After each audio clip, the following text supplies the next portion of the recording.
16 വയസ്സിൽ തന്നെ ഗ്യാങ്ങിന്റെ ഭാഗമായി. ആയി. അന്ന് എനിക്ക് തമ്മൻ ഷാജി ആരാന്ന വെട്ടു സുരേഷ് ആരാന്നൊന്നും എനിക്ക് അറിയാൻ പാടില്ല.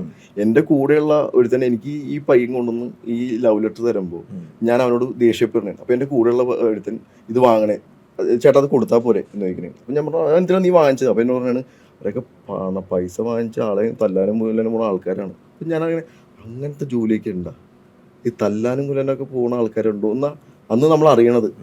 അപ്പോഴും നമുക്ക് പേടിയൊന്നും വന്നില്ല, കാരണം ഇതിനെപ്പറ്റി അറിയില്ല, നമുക്ക് ആഴത്തിൽ അറിയില്ല എന്താണ്. പക്ഷെ ഇതിലേക്ക് വരുമ്പോൾ നമ്മൾ നാട്ടിൽ ഇറങ്ങുമ്പോൾ ഓരോരുത്തരും നമ്മൾ പറയും, അല്ലെങ്കിൽ വീട്ടിലെ അമ്മൂമ്മ അപ്പൂപ്പൻ എന്ന് പറയും എന്താണ് എനിക്ക് എന്നെ ഇന്നലെ തടഞ്ഞു നിർത്തി പേടിപ്പിച്ചു അങ്ങനെ എന്നൊക്കെ പറയുമ്പോൾ നമുക്ക് സങ്കടമാണ്. കാരണം എന്നെ ചെയ്താൽ പോരെ, എൻ്റെ അപ്പൂപ്പനെ എന്തിനാണ് ഉപദ്രവിക്കാൻ നോക്കണേ?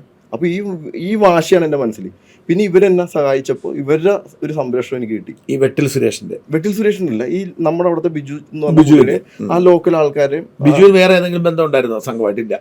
വെട്ടിൽ സുരേഷ്. പക്ഷെ അവർക്ക് അവിടെ ഒരു ഗ്യാങ് ഉണ്ടായിരുന്നു ഞങ്ങളുടെ ഏരിയയിൽ. അവർ നിങ്ങളെ സഹായിച്ചു, നിങ്ങൾ പതി അവരുടെ ഭാഗമായി. അപ്പൊ അവര് നോക്കുമ്പോഴും അവർക്കൊരു ആളെ കിട്ടിയില്ലേ? അതെ, അവർക്ക് കൊള്ളാവുന്ന ഒരാളെ കിട്ടി. കാരണം അവര് നോക്കിയിട്ട് കിട്ടാത്ത ആൾക്കാരെ നമ്മൾ ചെയ്തു. അവര് അപ്പൊ ആ ഒരു അങ്ങനെയുള്ള പണ്ട് ഗ്യാങ്. അപ്പൊ നിങ്ങൾ 16 വയസ്സിൽ തന്നെ ഗ്യാങ്ങിന്റെ ഭാഗമായി. പ്രതിഫലം അങ്ങനെയൊന്നുമല്ല. കാരണം പ്രതിഫലം എന്ന് പറഞ്ഞാൽ എനിക്ക് ഗുണ്ടായിസം കളിക്കാനല്ലല്ലോ ഞാൻ വന്നേക്കണേ, മനസ്സിലായി, നിങ്ങളുടെ സംരക്ഷണത്തിന് വേണ്ടി. കാരണം ഞാൻ 1.5 കൊല്ലമായിട്ട് ഇത് അനുഭവിച്ചുകൊണ്ടിരിക്കുന്നത്. എനിക്ക് അങ്ങോട്ട് തിരിയാൻ പറ്റുള്ള പോകാൻ. അപ്പൊ അവരുടെ ഒരു സംരക്ഷണം കിട്ടുമെന്ന പ്രതീക്ഷ. അങ്ങനല്ല, അവര് എനിക്ക് സംരക്ഷണം തന്നു, അത് എനിക്ക് തോന്നി. കാരണം ഇവരെ കൂടെ നിൽക്കുന്നതാണ് നല്ലത്. കാരണം അല്ലെങ്കിൽ എന്റെ കുടുംബത്തിനും എനിക്കാണ് വിഷയം.